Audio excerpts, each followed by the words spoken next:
Bonjour, bonjour. Encore une fois, je suis ici avec mon ami Raphaël Colici à Saint-Privat, à côté de Montpellier, pas loin, où tu as ce magnifique domaine Oléatherme, la ferme qui soigne. Et c'est incroyable ce que tu as mis sur pied ici. Donc c'est vraiment important de venir ici se rendre compte, parce que c'est presque impossible de se rendre compte. On voit un homme, mais quelque part, je me dis, à chaque fois qu'on y parle de quelque chose, c'est tellement dense, c'est tellement grand. Et je sais, à chaque fois, il parle de ça, parce que derrière ce que dans le savoir, dans tous les domaines, de la biodiversité, de l'humain, du soin de l'humain, de créer là un paradis sur un sol qui était totalement aride et c'était carrément rochu.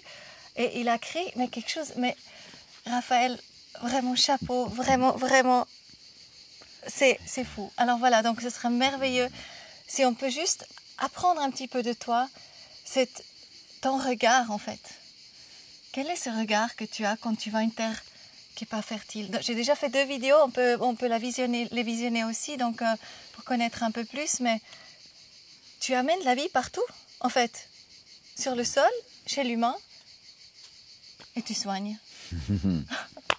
En fait, les choses se font d'elles-mêmes au fur et à mesure qu'on a évolué sur ce terrain qui a été déclaré stérile par la Chambre d'agriculture. Donc on nous a interdit de faire sur 10 hectares une ferme. Et on a commencé par planter des oliviers avec une poignée de terre que j'ai ramenée de la Savoie, parce que je suis originaire de Savoie. Et là, nous sommes au contrefort du Larzac, où c'est vrai, c'est le minéral qui a pris le dessus. Voilà, et puis tout en haut, il y a toutes ces roches et donc ce plateau du Larzac. Alors,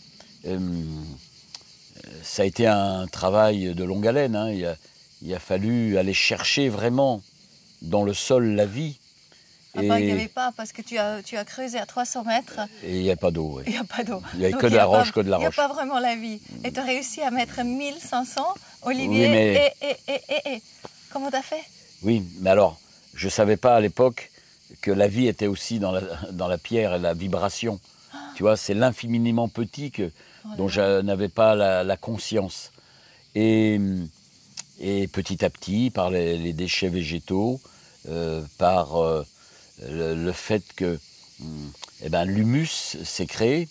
Et en même temps que je crée ce sol pour planter toute la biodiversité disparue, que ce soit avec des arbres, que ce soit avec des graines potagères, eh bien, j'ai aussi fait un travail de formation en tant que thérapeute avec le docteur Donatini qui nous a présenté des formations sur l'intestin premier cerveau.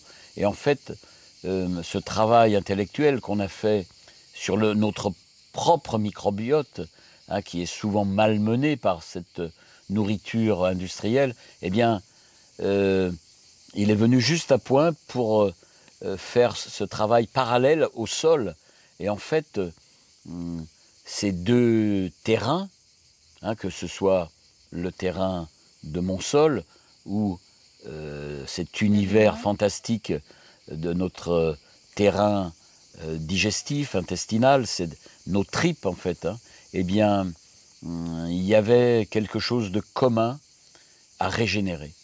Et donc, petit à petit, on a fait des récoltes, petit à petit, la vie, hein, qui, en fait, est venue de l'invisible, puisque je ne voyais pas les traces dans le sol de vie, je ne voyais pas de terre, vous savez, cette belle terre noire qui, tu dis, voilà, quand on la prend avec les mains, ben voilà, là, mon arbre va être heureux, mes tomates vont produire. Eh bien, cette vie, elle était là, elle nous attendait quelque part.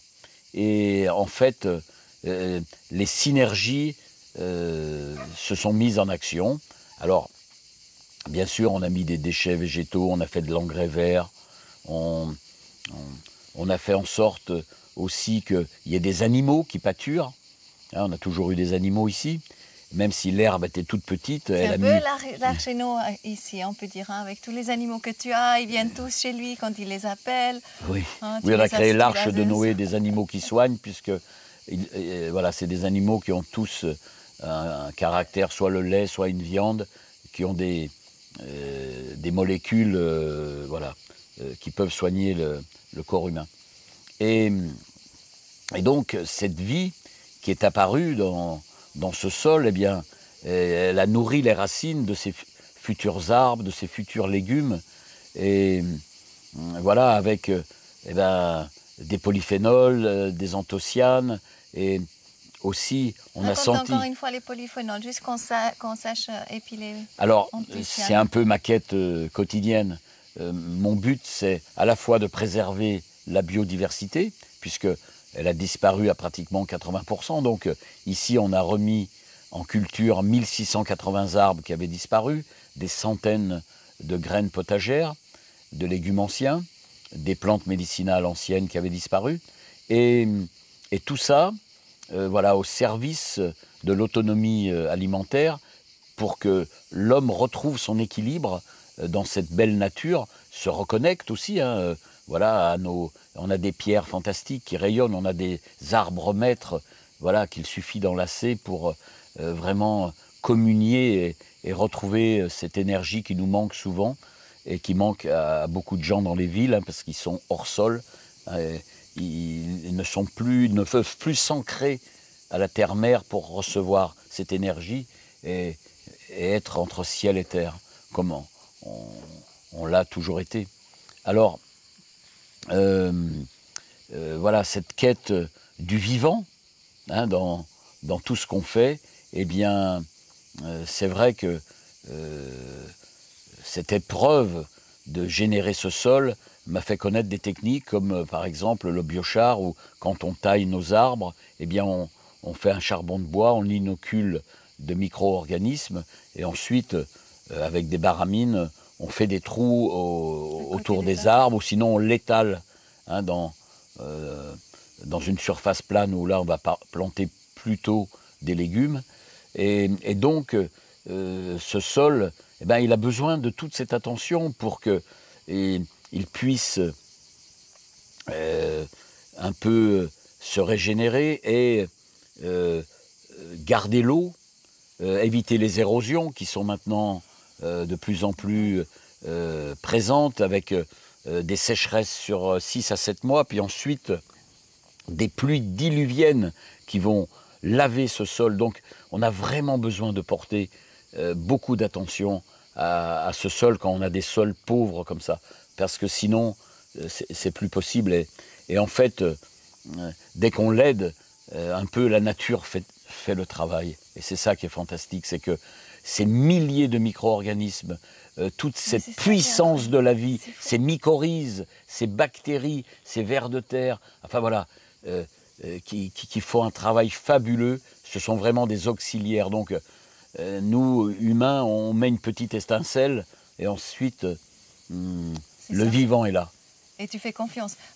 Ce sera juste intéressant que tu expliques, parce que pour planter vraiment ces arbres, quand tu as planté les oliviers, tu as dit, tu as porté justement de l'humus de la Savoie, hein, et ça, cet humus-là, il informe le sol de toutes ses propriétés, c'est ça. Donc peut-être ça, c'est super intéressant, parce qu'il faut le comprendre d'abord. Qu'est-ce que c'est le compost? Je suis désolé, je ne suis pas un intellectuel. Moi, j'agis avec mes mains, j'agis avec mon ressenti. Et voilà, je n'avais rien pour que mes petits oliviers, qui étaient petits comme ça, avec une petite tige, qui maintenant, 20 ans après, sont énormes, eh bien... avec un petit sol quand même, puisqu'en bas, oui, il y a roche, 40, voilà, 40 cm, il y a la roche-mère. Donc mais ils font les racines dans la largeur. moi, je ne sais pas ce qui s'est passé. Ça me dépasse. Je ne pourrais pas te l'expliquer. Mais en tous les cas, j'ai dit, voilà, je viens de la Savoie. Là-bas, j'ai des 15 mètres d'humus, alors qu'ici, j'ai rien. Je n'ai pas 1 gramme d'humus, puisqu'elle a été déclarée terre stérile. Eh bien, voilà, j'amène une grosse poignée à chaque petit olivier. Une grosse poignée, vraiment, on peut Voilà, s'imaginer comme ça. une grosse poignée de Voilà. main, c'est tout. Pour qu'il ait à manger pour les quelques mois. Incroyable, donc Voilà. il s'informe avec ça, il prend l'information et c'est comme s'il était dans un humus vraiment riche, m'imagine, avec cette information-là. Alors, moi, je n'ai pas réfléchi jusque-là.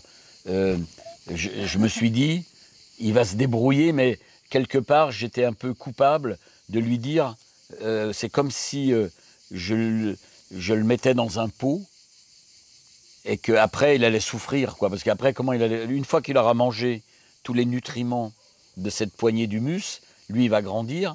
Eh ben non, comme tu dis, il y a eu certainement des informations, la richesse de cet humus, avec tout ce qu'on vient de dire, hein, cette vie dans le sol, bactériens, mycorhizes, champignons, etc., a dû faire un effet, puisque ces arbres ont grandi, et au même moment, un autre habitant du village qui m'a reproché de ne pas mettre les 50 tonnes d'engrais pour les 3 Parce hectares. Qu'il y a zéro engrais. Oui, hein, non, ça servirait à rien.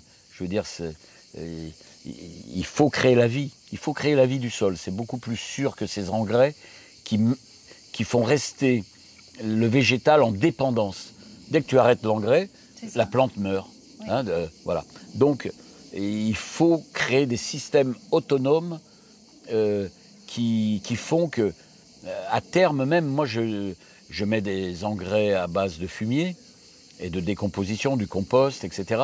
Mais à terme, je voudrais même que mon sol il soit autonome lui-même. Et les micro-organismes, le biochar, participent à cette autonomie du sol, de vie du sol. Parce que, voilà, il faut arrêter de fabriquer, parce que pour faire des engrais, il faut chauffer, il faut des machines, il faut... Tu vois, moi je travaille beaucoup en ce moment, j'ai des thèmes pour mes arbres, pour la vie en général, que j'appelle le défi de la simplicité, parce que, voilà, il faut arrêter de tout complexifier, et de faire en sorte que, au final, ça coûte cher en matière première, ça coûte cher à la planète. La planète, nous l'avons massacrée, nous avons extorqué de partout. Maintenant, voilà, essayons de trouver, nous avons la science, nous avons suffisamment d'intelligence collective pour que nous trouvions des solutions généreuses, non impactantes. C'est ça. Voilà. Oh, le contraire est le cas. Vraiment. C'est vraiment génial. Non, j'avais juste la question parce que, attends, je reviens.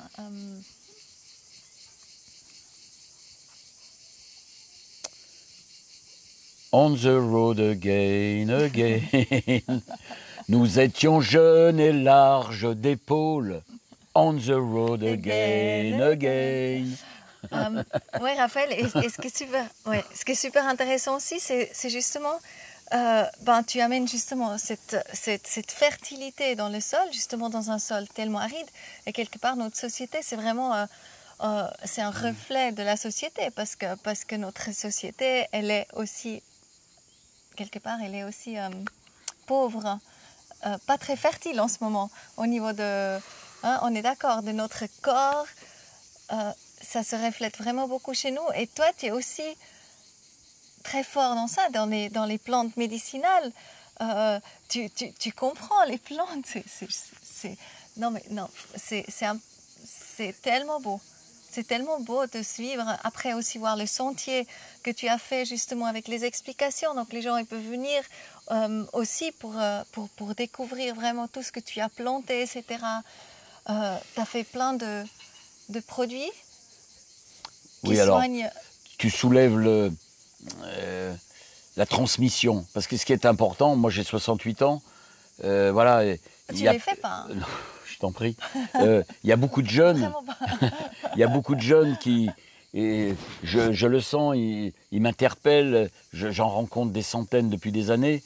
Ils ont ce désir de se reconnecter parce qu'ils sentent que c'est artificiel et les énergies qu'on propose, c'est des énergies de mort, ce sont des énergies polluantes, voilà, et de destruction de la planète. Donc, voilà, il y a tout un mouvement de la jeunesse qui veut la vie.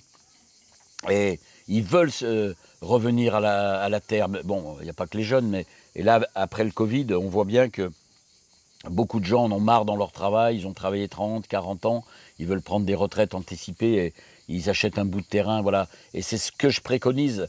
La révolution, je la vois dans prendre en main sa santé, prendre en main sa nourriture, aller vers l'autonomie alimentaire, se regrouper, coopérer. Voilà, moi j'ai commencé en 68, je n'ai eu de cesse d'être dans des associations.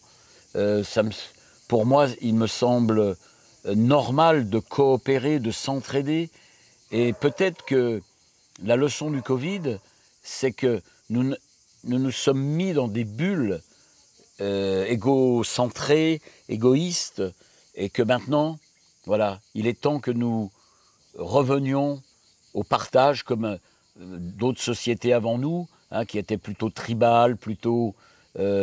voilà, on faisait les choses en commun, hein, on allait cultiver les terres en commun, encore maintenant dans beaucoup de sociétés africaines, dans des pays, voilà, qu'on dit pauvres, mais en fait, voilà, ils ont encore gardé cette âme, voilà, de faire ensemble, de vivre ensemble, voilà, et donc il faut transmettre les connaissances qu'on a perdues, parce que j'y tiens beaucoup quand je sauvegarde une variété d'arbres ou de légumes, j'essaye de voir qu'est-ce qu'il y a derrière la personne qui l'a créé, ou quel est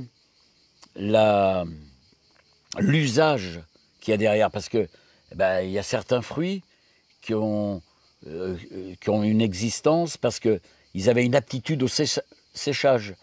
Il y en avait d'autres, eh bien, il fallait les cuire avec du vin pour que certains enzymes se dissolvent, etc., et que certains goûts, voilà, etc. Il faut non seulement préserver cette magnifique biodiversité que nos ancêtres ont mis des milliers et des milliers d'années à sauvegarder, mais il faut sauvegarder les usages. Et les usages font partie de cette connaissance que nous devons transmettre. Voilà. Mais nous tous, hein, nous tous, du lieu là où on est, il faut mettre au goût du jour l'intelligence collective. Par exemple, il faut que nous fabriquions de nouvelles machines beaucoup plus simples que tout ce que le commerce nous propose. Eh bien là, il faut des mains qui savent faire, qui savent souder, qui savent... voilà, des artisans. Des artisans. Oui. Il faut que toute cette intelligence collective entre les artisans, les agriculteurs, les chercheurs, eh bien, on arrête de cloisonner tout ça. Tout ça doit être, voilà, mis à plat ensemble. Et travailler ensemble. Et on est beaucoup plus fructueux. On arrive à faire des choses merveilleuses. C'est génial. Moi, je suis aussi très étonnée. Ouais, c'est très beau, mais tu fais à manger. Tu fais tout le temps à manger. Et je découvre en fait chez Raphaël des plats de salade, mais avec que des petites feuilles comme ça. Qui va chercher dans son jardin. Moi, j'ai pas du tout l'habitude. C'est vrai que... Mais le jardin, il est là. Regarde, oui. Sur 2 mètres carrés, tu as à manger. Les gens disent que c'est la misère. Mais non, la richesse, c'est partout. Même quand je vais en Afrique, les gens disent je suis pauvre. Mais non, regarde, là, tu moringa. Regarde, là, tu as un palétuvier qui fait de la fleur. Tu mets des abeilles ici. Tu vas avoir un miel avec l'échelle de Mendeleïev parce qu'elle va puiser les oligos. Enfin bref. La richesse, moi, je la vois partout. C'est ça. La ressource, nous avons de la ressource énorme devant nous. Après, et nous ne la voyons plus. Ouais, c'est ça qui est grave. Ouais, c'est que nos systèmes éducatifs, nos systèmes de pensée nous ont rendus stériles, nous ont rendus, voilà, avec des œillères. Et nous avons perdu ce champ de vision. Ouais. Je dirais même cosmique, parce que l'énergie, elle est partout. Elle est dans la pierre, elle est dans le ciel, elle est dans la terre. Ce magma qui est en dessous de nous, qui est prêt à nous donner la vie. Voilà. Et toi, tu le crées, parce que justement, tu crées des endroits par plante, etc. Tu vois qu'est-ce que la plante, elle peut avoir besoin. Donc, tu crées tout de suite des murs, tu fais des choses comme ça pour avoir le climat parfait pour la plante. Quelque part, c'est facile. Je m'imagine une fois que tu as cette sensibilité de le faire, mais on ne pense pas à ça. pour moi, c'est naturel. Mais il faut aussi que les gens, ils arrêtent d'être sur leurs ordinateurs, ils arrêtent d'être dans leur mental, mais voilà, ils ressentent la nature.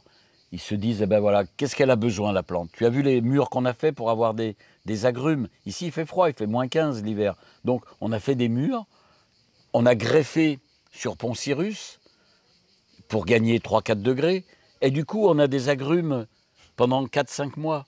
Tu vois?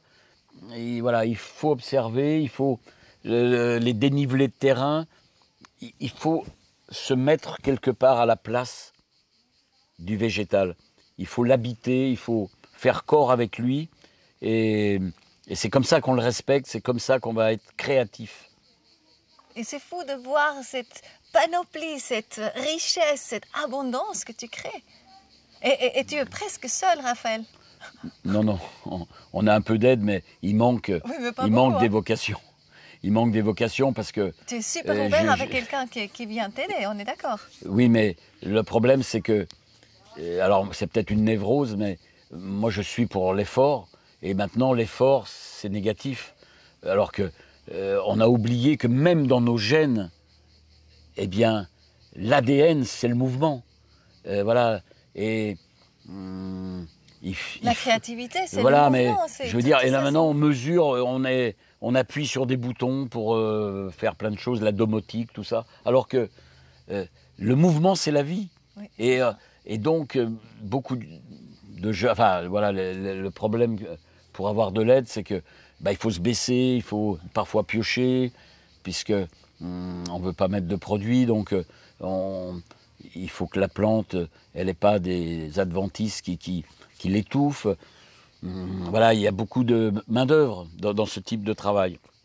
Et ça demande de l'effort, c'est pas juste j'appuie sur un bouton.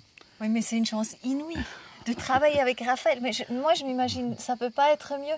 Quelqu'un, par exemple, qui veut être naturopathe, tu vois, ou quelqu'un qui vraiment s'intéresse, ou un maraîcher, mais quelqu'un qui s'intéresse à la terre et puis aussi à la santé humaine, avec toi, c'est un petit peu... Nous avons une clientèle de thérapeutes. Les gens qui viennent en cure ici pour voilà, se reposer, parce qu'ils ont mal au dos, parce que voilà, ça ne circule plus. Ils ont cette sensibilité. Et c'est vrai que parfois, il y a des naturopathes, elles me disent laisse-moi fouiller dans la terre, laisse-moi nettoyer cet endroit. Et voilà, et elles le font, et je ressens le plaisir qu'elles ont à le faire, et cette reconnexion, ou cette connexion, parce que peut-être qu'elles n'ont jamais été connectées à la terre. Et non, vraiment, nous sommes à un moment charnière dans l'humanité. On est allé trop loin dans vraiment la destruction et aussi s'être distancié de cette terre-mère et de tout ce que... Moi, voilà, c'est pas mon problème, quelque part. Voilà. Hein. Les gens ont très peur. Je t'assure, ici on habite un peu loin de la ville, mais les gens ont peur. Le premier jour, ils ont un petit peu peur, comme ça, ils disent, oula, où est-ce qu'il y a les commerces, où est-ce qu'il y a... Alors que mais il y a tout, il y a dans ton jardin. Il y a tout, il y a les plantes médicinales, on a tout pour... manger, mais vraiment, jusqu'à l'huile d'olive, etc., tout vient de chez toi, en oui, plus. Bien sûr, mais dans la nature, elle a une telle générosité. Et puis, c'est prévu que l'homme cohabite dans ce milieu. Ouais. Et donc, il y a déjà tout Et on recrée pour se nourrir et pour se soigner. Mais maintenant, il faut des gros légumes, il faut des grossis, il faut pas qu'il y ait de taches, il faut pas... Mais jusqu'à ce qu'on t'envoie les exemples. Les exemples nous manquent peut-être. Les gens qui ont l'habitude, qui sont dans les villes, qui vont dans les grands supermarchés, etc. On est déconnectés, en fait, de cette vie. Mais quand on vient ici et qu'on se permet vraiment de comprendre et de voir ce qui est faisable, ça titille vachement, je trouve. C'est beau, ça. Mais je suis heureux que dans plein d'endroits maintenant, moi j'étais peut-être un pionnier il y a 40 ans, mais de plus en plus ça se développe. Et je suis ravi de cette nouvelle prise de conscience que cette connexion va apaiser les tensions, va Oui, faire aussi. baisser le taux des maladies, des déséquilibres chez l'humain. C'est ça. Et j'espère que ça va continuer et qu'un meilleur équilibre entre ville et campagne va s'établir et surtout un meilleur respect de la planète. Et peut-être aussi plus de foi, justement, de voir la Terre comme elle est capable de donner, en fait, et de œuvrer pour nous. Ça nous rend peut-être plus sûrs qu'il va manquer de rien, non? On a critiqué mon ami Pierre Rabhi il y a 30 ans quand il a proposé l'agroécologie comme moyen de subsistance. Il l'a programmé en Afrique et petit à petit on a vu que en faisant son compost, les paysans pouvaient avoir un sol riche. Au lieu d'acheter de l'engrais, ils s'endettaient pour acheter de l'engrais et à la fin de la récolte, il ne restait plus rien. Alors que voilà, l'humus et le compost, ils le fabriquaient eux-mêmes. Et puis, on a des chiffres maintenant. Maintenant, des scientifiques sont au service de cette nouvelle terre. Et donc, on sait que maintenant que le bio peut nourrir la planète. Mais jusqu'à maintenant, on nous accablait avec des croyances qu'il fallait la chimie pour nourrir. Voilà, c'était nécessaire pour nous, tous ces milliards d'hommes. Non, on peut, puisque les sols ne vont pas s'épuiser. Au Voilà. contraire. Que là, une partie des terres, malheureusement, sont épuisées, sont dépendantes de la chimie. Et Ils puis, sont dépendants de l'homme qui reconstruit l'humus. on construit trop n'importe où. Et donc, on perd des terres cultivables beaucoup trop. Voilà, toute cette conscience de notre environnement est importante. Absolument. En tout cas, je pense dans le nom de tout le monde, on te remercie. Là, je prends vraiment pour tout ce que tu fais, tout ce que tu apportes, tout ce que tu partages, cette sagesse de la donner plus loin. Et il y a un film qui vient de sortir, justement, La ferme qui soigne avec toi, avec Pierre Rabhi, avec Edgar Morin.